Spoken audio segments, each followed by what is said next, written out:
professeur Michelin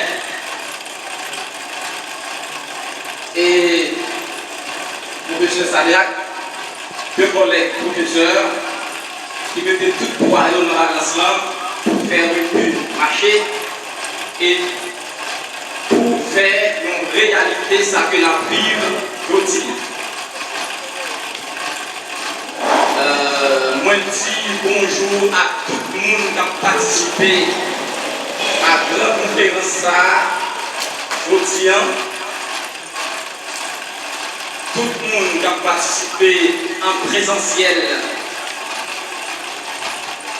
avec nous et tout le monde qui a participé à travers les réseaux sociaux.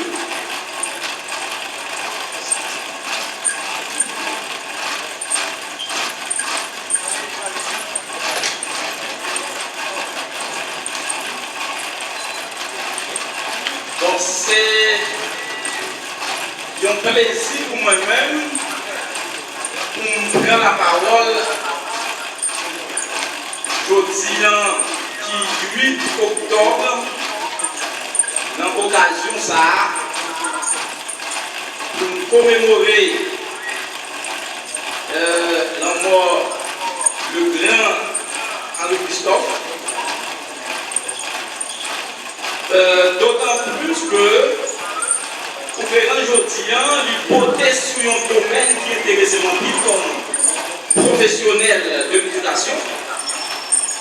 Et comme j'aime toujours le dire à mes étudiants, que je suis professeur dans tous mes autres.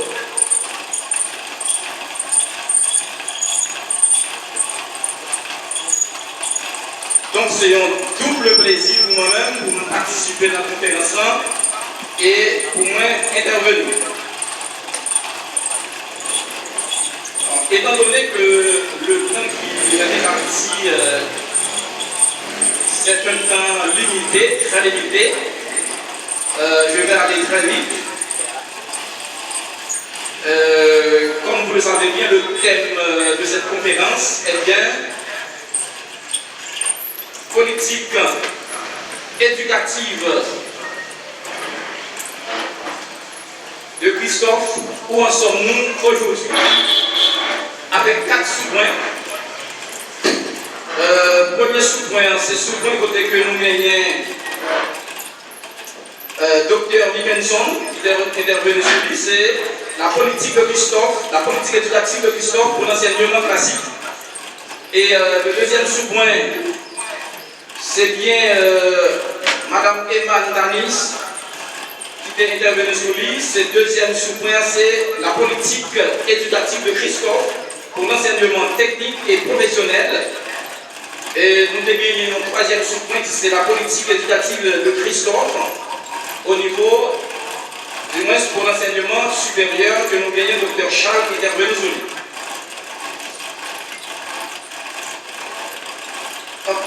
Les intervenants qui ont pris la parole avant moi,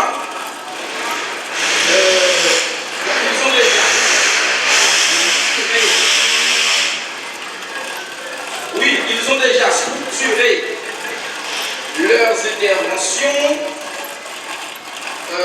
si vous voulez, en évoquant des éléments historiques et aussi analytiques. Il y en a parmi eux qui ont évoqué aussi des éléments prospectifs. Donc, comme ces interventions le révèlent, la politique éducative de Christophe englobait tous les niveaux du système. Donc, il s'agissait d'une vision très ambitieuse. En tant que roi du Grand Nord, Christophe a compris l'importance de l'éducation dès le plus jeune âge pour le développement de son royaume. C'est ainsi qu'il a instauré des écoles pour les enfants dans les principales villes de son royaume, comme on l'a vu avec Dr. Dickinson. Donc, dans ce sens, les efforts d'Henri Christophe ont jeté les bases d'une éducation accessible dès le plus jeune âge. Cependant, là il faut bien le reconnaître, en dépit de l'ambition de Christophe, son modèle était limité par les ressources disponibles et les infrastructures de l'époque. Toujours dans le cadre de sa politique éducative, Christophe a aussi fondé des écoles secondaires. C'est ce que nous avons vu avec Nicholson, des écoles qui visaient à former à partir du secondaire une élite qui serait capable de servir le pays dans divers domaines.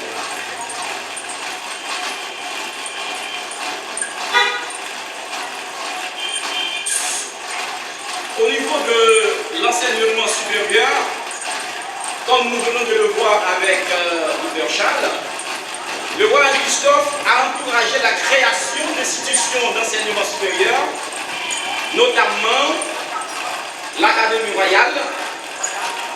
Et aussi, il faut ajouter le fait que Christophe a envoyé aussi des étudiants haïtiens à l'étranger pour acquérir des compétences avancées. Donc, la politique de Christophe visait à former une nouvelle génération de leaders et de professionnels, des professionnels capables de conduire le pays vers le progrès. Mais comme Dr Nicholson l'a fait remarquer, il faut bien relever les limites de cette politique. Restait limité. L'accès à ces institutions restait limité justement parce que l'accès dépendait souvent de la naissance ou de la position sociale. Christophe, comme nous l'avons vu, a reconnu aussi l'importance des compétences techniques pour le développement économique. C'est dans ce sens qu'il a fondé des écoles techniques où étaient enseignés des métiers essentiels à l'économie de son époque, ou encore à l'économie de son royaume. Donc l'initiative de Christophe, cette initiative de créer des écoles techniques et professionnelles, ou encore l'importance qu'il a accordée à la formation technique et professionnelle, c'est une vision qui montre dans une certaine mesure la compréhension avancée de Christophe du lien qui existe entre éducation technique et développement économique.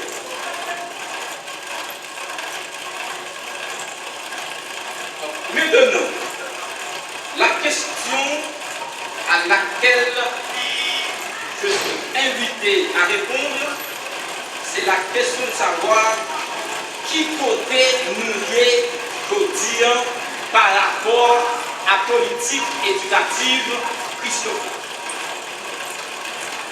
Qu'en est-il pour aujourd'hui et quelles perspectives éducatives pour demain?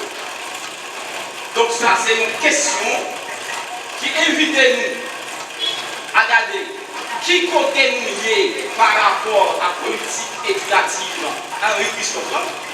Et en même temps, c'est une question qui invite nous pour nous voir qui ça nous doit envisager comme réforme et qui ça nous doit envisager comme stratégie pour nous capables de lever niveau éducation dans le pays pour nous capables de préparer